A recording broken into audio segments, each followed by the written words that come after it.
Hi, welcome to the recap room. In today's video, we'll be talking about an action, biography, drama, war, true-to-life story film entitled American Sniper. Warning, spoilers ahead. The movie starts with a suspense sound and a Muslim praying to say Allahu Akbar. A big tank with a lot of soldiers was shown in the middle of ruined buildings. On top of those ruined buildings, we see two American soldiers, a sniper and a spotter. The spotter was complaining that the surroundings were so dirty because of the war and the food tastes like dog crap. A platoon of soldiers kicked the door of a house, and after, the other soldiers came inside the house pointing a gun. The sniper on top of the building saw a guy holding a phone calling someone, seems to be reporting something. The sniper reported to his radio that he saw a military-age male watching the convoy on top of the building and asked for the green light to shoot the guy down. The man on the radio said that he's good to go if the sniper thinks that he's reporting the troops' movement. The spotter jokingly said maybe he's just calling his old lady. The guy that the sniper was about to shoot went inside the building.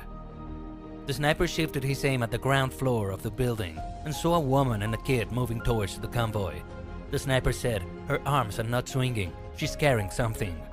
The woman whispered something to the kid and reached for something around her waist, and it turns out to be an RKJ Russian grenade. She gave the grenade to the kid. The sniper asked if the man on the radio can see it and got the ROE on the situation. And the man on the radio said he does not have it and the sniper should shoot if he thinks it's needed. The spotter said that if they have the chance to do something bad, they will do it and kill you. The sniper took a deep breath and keeps aiming toward a running kid while holding a grenade. The sniper shoots. Then the movie transitions to a flashback with a boy and his father hunting a deer in the woods. The kid's shot hit the deer and excitedly ran towards it, while leaving the rifle on the ground. His father told him to get back and said that he should never leave his rifle in the dirt. The father said that the kid has a gift for hunting, and he can be a great hunter someday. The movie transitioned to a church. The priest was talking about the Book of Acts and how Paul stands in judgment for what he believes. Back at their house, while eating, the father teaches a lesson to his two sons. There are three types of people in the world: sheep, wolves, and sheepdogs. The father said that there are people who don't know how to protect themselves and label them as sheep. The people that use violence to prey on the weak are the wolves. The last one are the ones who are blessed with the gift of aggression and an overpowering need to protect the flock of sheep. The father said that these kind of people are a red breed that lives to fight the wolf for the sheep, and they are the sheepdogs. The mother called the father's name with a worried voice. Wade continued, "But we protect our own." Wayne said that if they are in a fight and the little brother's getting bullied, the big brother has Wayne's permission to finish it. A new character was introduced, two middle-aged men named Chris Kyle and Jeff Kyle, brothers.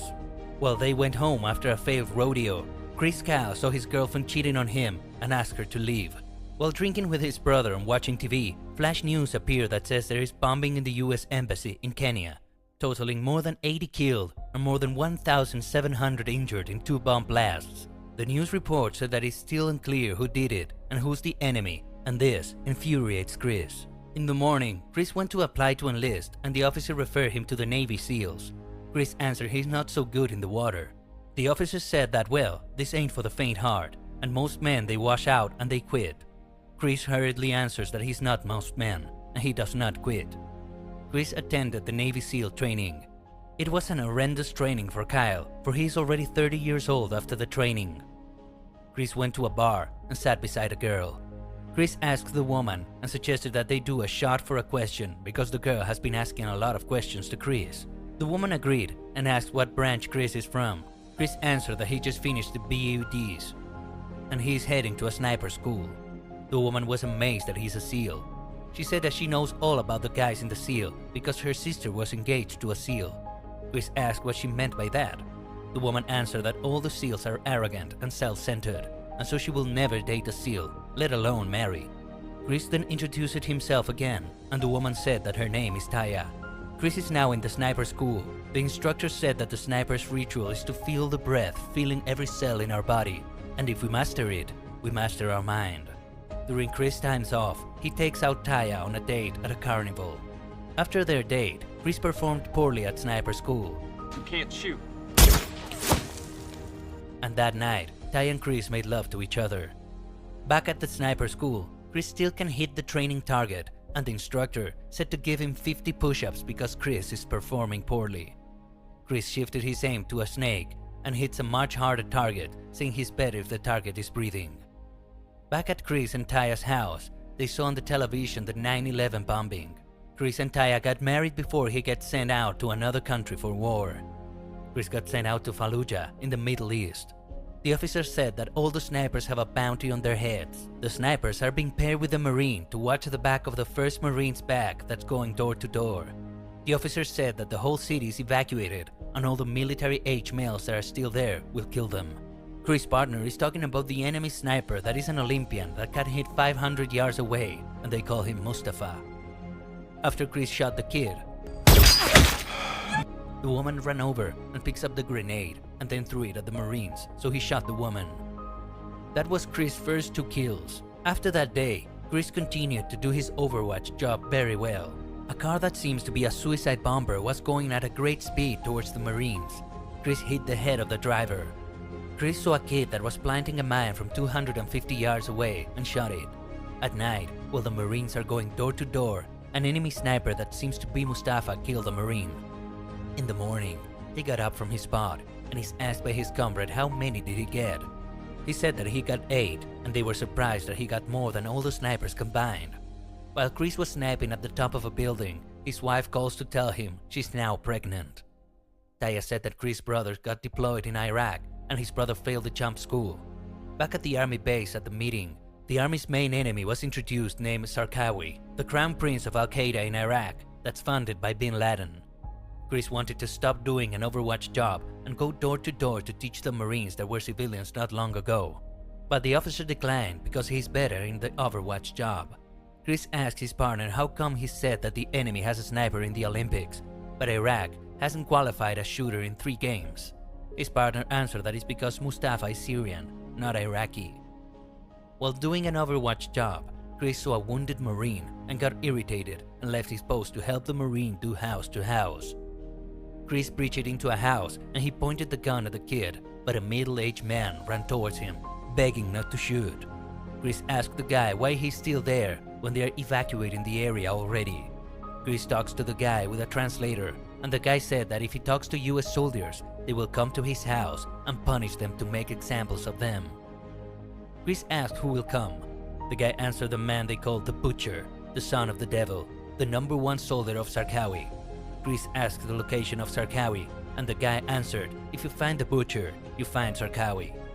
Chris asked how to find Zarqawi, but the guy is scared and will only answer the question for $100,000. But Chris didn't believe it, for there is not enough evidence that he really knows the information.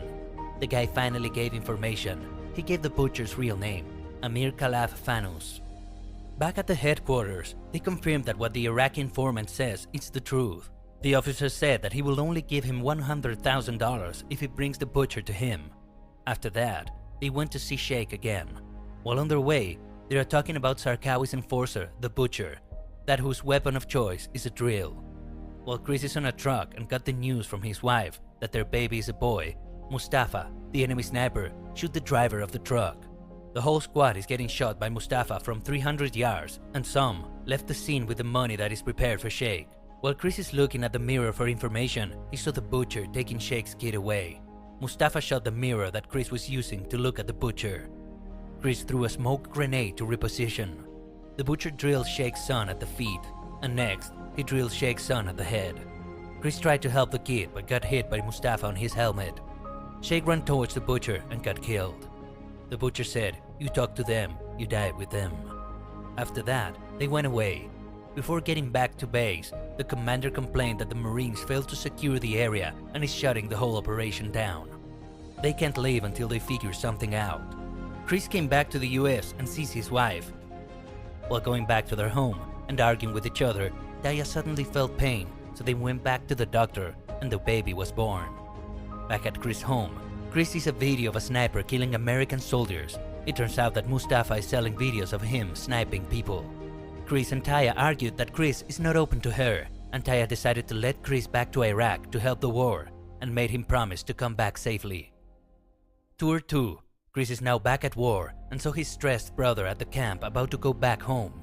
Chris came back to the information that he is now the most wanted man in Iraq and has a bounty of $180,000. Chris made a team to find the butcher and is now got promoted to chief. Chris and his team reached the house and stayed there to get information. They got invited by the owner of the house for Eid al-Adha supper. While they are eating, Chris noticed that the guy who invited them had a bruised elbow. Chris got up and secretly searched for something around the house. While looking around, Chris noticed an uneven floor under the rug, and under that is full of weapons. Chris talked with him with an interpreter that if he has a choice to give him information or he will get detained by the Iraqi government and get punished. The guy gave information and they started the operation. They used the guy as bait to knock on the door of the enemy. They wiped all the enemies, including the butcher. Chris went back to his home, and while visiting the mechanic with his son to get his truck fixed, he got recognized by a man who was also in the Marine that he saved. The guy was talking about the people that made it back from the war, but their minds are still at war, and they can't seem to get it right. Chris now has a baby daughter. Chris is facing a mental problem because of war. His wife said that the war changed something in him. Tour 3. Chris is back again in the war. While convoying the butcher's courier, Mustafa got informed by a guy that they are coming. The car that they are following shoots them, and while they are on the rooftop pursuing the enemy, Chris' friend Biggles got shot by Mustafa. They say that Mustafa shot Biggles from 1,000 meters and Biggles survived. Chris and his team went back to get revenge. While securing the building they raided, Chris's friend Mark got shot and died. Chris went back to the US with a lot of his men who died and attended their burial. After the funeral, Chris visited his friend Biggles at the hospital, and he said that a lot of people say that Chris is the deadliest sniper in the US military history. Chris reveals that he's going back again for the enemy needs to pay for what they did to Biggles. At night, Chris and Taya are arguing that Chris should stay and stop leaving his family, but Chris still went back to fulfill his duty. Tour 4. After Chris came back, he learned that Biggles died in surgery. Chris is now back in an Overwatch job, and he sees a guy holding an RPG and he shoots him. Nearby, pick up the RPG that the man dropped and try to shoot it toward the Marine, but suddenly decided to stop. Back at the camp, they devised a plan to stop Mustafa, which needs to be done while there's a sandstorm. During Operation Day, Chris and his team were positioned on top of the building. Mustafa fired the first shot and killed a Marine that gave Chris information about where Mustafa is and repositioned. He saw Mustafa 2,100 yards away.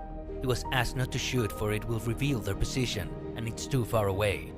But Mustafa got his eyes on the Marines and Chris decided to shoot Mustafa, and he hit him headshot from 2,100 yards away, but it revealed their position to all the enemies. A shootout breaks out between the terrorists and the army. They were surrounded, waiting for reinforcements without a lot of ammo.